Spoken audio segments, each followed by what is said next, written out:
बिस्मिल्लाहिर्रहमानिर्रहीम। अस्सलामु अलैकुम वरहमतुल्लाहि वबरकातुहू। मैं हूँ कारी वलीद और अपने चैनल जादू जिन्नात और इलाज में एक बार फिर आप सबको खुशामदीद कहता हूँ। आज इस टॉपिक पर हम बात करेंगे, वो है जादू के इलाज में जिन्नात से ताउन लेना। एक दोस्त का सवाल है कि क्या जादू के इलाज के लिए जिन्नात से ताउन लेना जायज़ है। नाज़रीन इकराम, अक्सर सलफ़ी उलमा इसके कायल नहीं है। बाज़ तो इसे कुफ़र और शिरक करार देते हैं, लेकिन इसकी हर सूरत को कुफ़र और शिरक करार देना दुरुस्त नहीं है। बाकी इस मसले में इख्तलाफ है, उसका में कोई भी हर्ज नहीं है। पहली बात तो ये है कि जिन्नात से मुबाह अमूर में ताउन लेना जायज़ है, जैसा कि इमाम इब्न तैमिया रहमहुल्लाह का मजमूल फतावा एक फ़तवा है, उसमें यही मौक़िफ़ हमारे सामने आता है। मुबाह अमूर कौन से होते हैं? ये वो अमूर होते हैं कि जिनमें इंसानों से भी ताउन लेना जायज़ है और वो शिरक के ज़ुमरे में नहीं आता।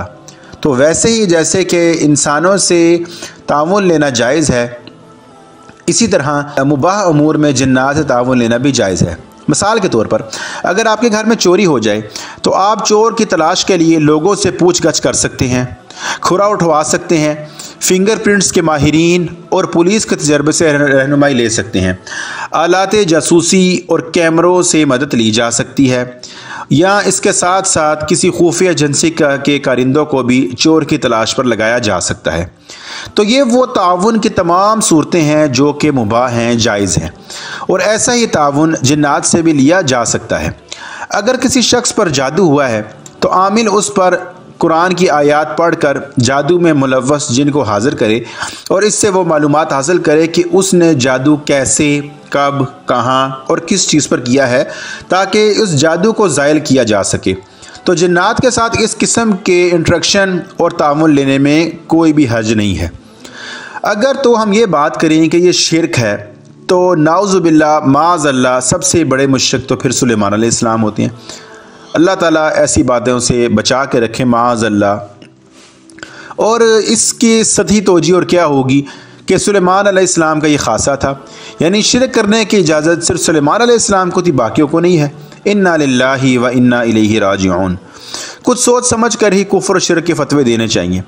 हज़रत सुलेमान अलैहिस्सलाम मुबाह अमूर में शयातीन को इस्तेमाल किया करते थे, जैसा कि सूरत नमल में है कि इफ़रीत यानी कि एक बहुत बड़े कवियुल हैकल जिन, जिसने आपको इतनी देर में मलकाए सबा का तख्त लाने की पेशकश की थी जितनी देर में आप मजलिस ख़त्म करते। तो इससे भी ये मालूम हुआ कि जिन्नात चीज़ों को फ़िज़िकली एक जगह से दूसरी जगह मुंतकिल कर सकते हैं। अच्छा, इधर ना एक बाज़ लोगों का एक ये भी सवाल पूछते हैं कि क्या जिन्नात को ये इस्तात हासिल है कि वो हमारी कोई चीज़ एक जगह से उठा कर दूसरी जगह पर रखें या वो चोरी कर लें।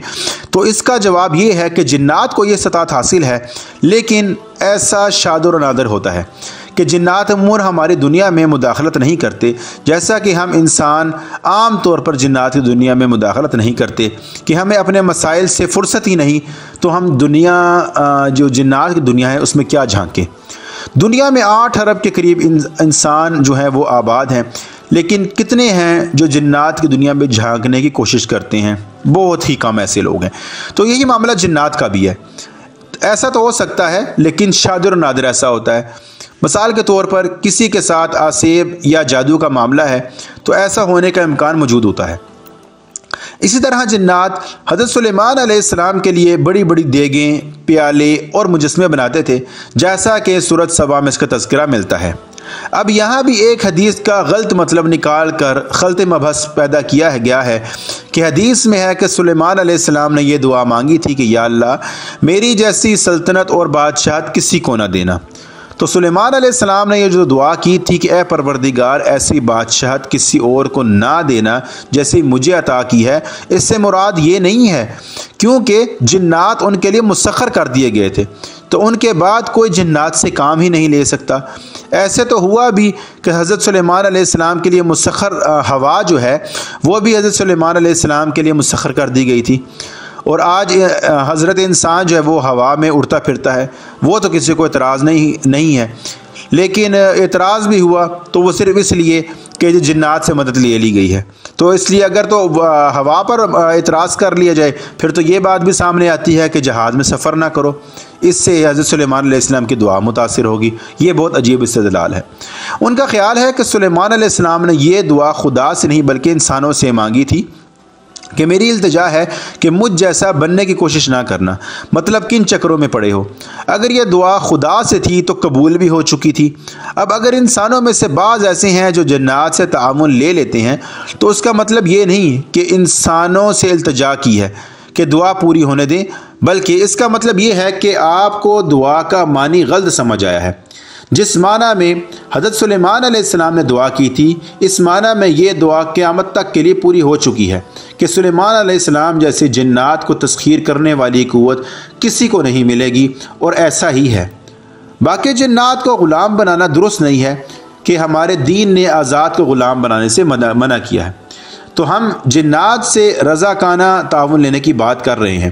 یہاں پھر ظالم جن جو جادوگر کا چیلا ہے، اس کو قید کرنے کے لیے مظلوم یعنی کہ مسحور جس پر جادو کیا گیا ہو، اور اس کے علاوہ ان دونوں جو صورتیں میں کوئی حرج نہیں ہے۔ تو کچھ چیزیں تو غیب ہیں، ہمارے لیے غیب ہیں، لیکن جنات کے لیے حاضر ہیں، یعنی وہ ان کا عالم حاضر ہے اس کی دنیا کے فزیکل لاطینی طبی قوانین کے مطابق۔ تو انسانوں اور جنات کی دنیا میں فرق ہے۔ جب دنیا اور عالم فرق ہے تو ان دونوں دنیاؤں کے طبی قوانین کی ہے کہ جن پر وہ چل رہے ہیں وہ بھی مختلف ہیں۔ لہٰذا علم الغیب والی سطح بھی سطحی ہے کہ ہم جنات سے جو علم حاصل کرتے ہیں وہ غیب کا علم نہیں ہوتا، لہٰذا لینا جائز نہیں ہے۔ تو جو علم ہم خفیہ ایجنسی کے کارندوں سے حاصل کرتے ہیں وہ بھی تو ہمارے لیے غیب کا علم ہوتا ہے، تو وہ لینا کیسے جائز ہو گیا؟ تو غیب اور حاضر کا ایسا علم ایک اضافی چیز ہے، اس فرق کو سمجھنے کی ضرورت ہے۔ تو ناظرین کرام، یہ تھی ہماری آج کی ویڈیو۔ اگر آپ کو ہماری ویڈیو پسند آئے تو آپ ہماری ویڈیو کو ضرور لائک کریں، اور ویڈیو کو لائک کرنے کے ساتھ ہمارے چینل کو بھی سبسکرائب کریں، اور اگلی ویڈیو تک کے لیے میں آپ سے اجازت چاہتا ہوں۔ السلام علیکم ورحمۃ اللہ وبرکاتہ۔